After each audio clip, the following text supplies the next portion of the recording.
Welcome back to another video. This video is going to be about why your ads are failing and it's not your media buyer. My name is Leighton Penrose. I run an agency based in Dublin. We manage over 9 figures a year in e-commerce revenue, and I'm here today to give you a breakdown. One more thing before we get stuck into the video, I have the e-commerce reality check below. The link is in the description. I think this is really valuable to just give yourself an honest breakdown of your business, particularly if you're an e-commerce store. Check it out. Would love to hear any feedback, and yeah, if you're in that 3 to 20 million range, please do reach out. I'd love to have a chat with you and hear if we can help your business. All right, before we get into it, if your ads aren't working right now, there are really only a few reasons. This really just comes down to a thought process of identifying what the bottleneck is within the business and understanding how we can try to fix that. The first one is your creative is probably not good enough, and a lot of people are putting out a lot of volume and there's a lot of things going out, but the reality is they're actually not learning from what they're putting out. If it doesn't stop people, if your hooks aren't dragging people in,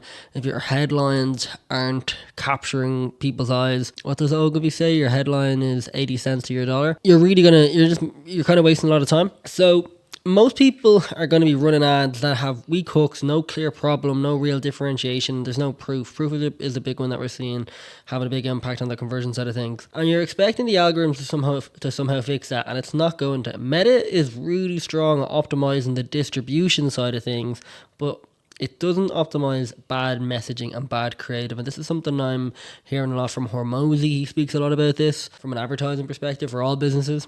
So if your creative is weak, your ads will fail. And I know people are sick of hearing the word creative, and honestly, so am I.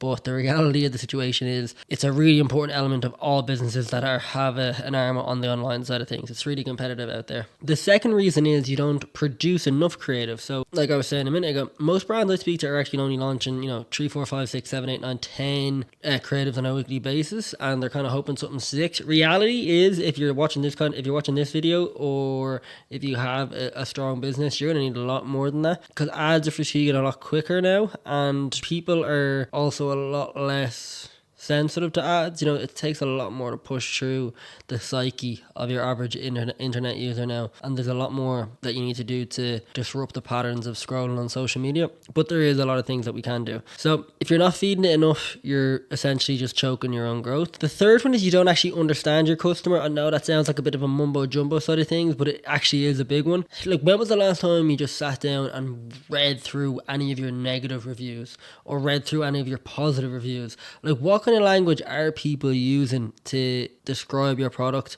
What kind of language are people using to recommend your product? Like, what is the thing that stands out? Because that might not be something you're leaning towards in your content as much as you think you are. I'm trying to think of an example. If you think that your product does A and you're pushing example A all the time, but like behind closed doors, or in like the dressing rooms, or in like whatever, people are saying that they really like B about your product, and you don't realize that. That's something that you can tap into and use in your content. So definitely go through the process of understanding what language people are using. And yeah, when you're looking at your ads, it's obvious that you don't, because your messaging is generic, your angles are surface level, your offers don't match the stage of awareness that the person is in, and you're not speaking to any of the real problems. You're just saying high quality, premium, luxury, best on the market. Nobody really cares. The brands at scale know exactly what their customers are struggling with, what they've already tried, what they're skeptical about, and what would actually convince them, and that shows up in the ads. The fourth one is your numbers don't make sense. We speak a lot about that on this channel.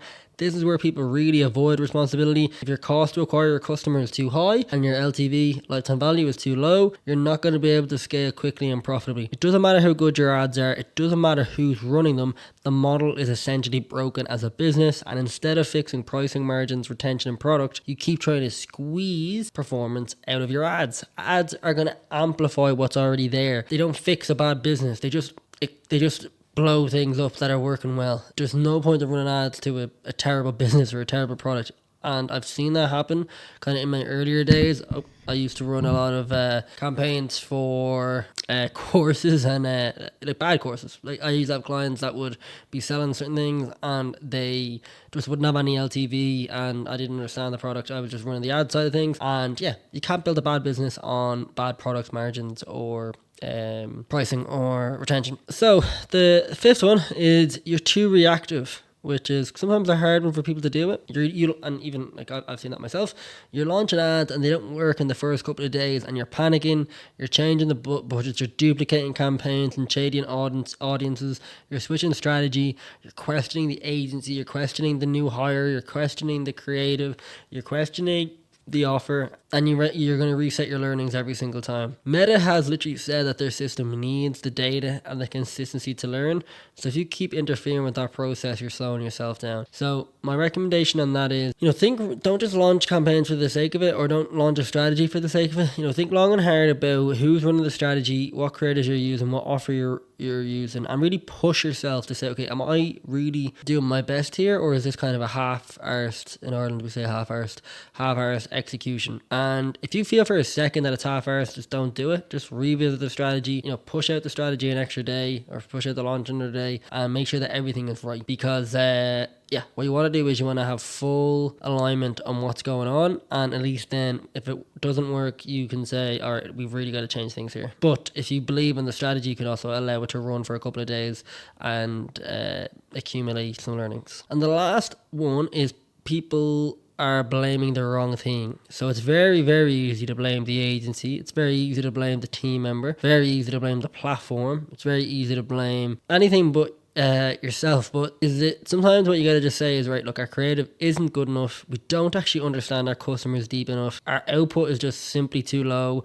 Our numbers don't support scaling this business, and that's because people don't like fixing the really hard things, and those things tend to be quite hard to fix. But acknowledging what's wrong and making sure that that's patched up before you try to accelerate is definitely going to help your business long term. And the reality is, in today's environment, most performance comes from weak creatives, low output, poor positioning, and unclear numbers, not someone constructing the strategy internally on the platform. So if your ads aren't working, don't start by asking, do I need a new agency or do I need a new hire? Ask yourself these questions. How many new creatives did we launch this week? Are we testing any different angles, or are these all just small variations? Do we actually understand why someone's buying from us right now? Does our lifetime value support our CAC? So if we spend 30 quid, 30 euros, $30 to get a customer in, what is the lifetime value of that customer? And are we giving the systems that we're using, or the platforms or the acquisition channels that we're using, enough data for us to be able to compile learnings? Those are the questions that actually move the needle. And again, if you want to get a bit more clarity on this, I think the e-commerce reality checklist will really give you that insight.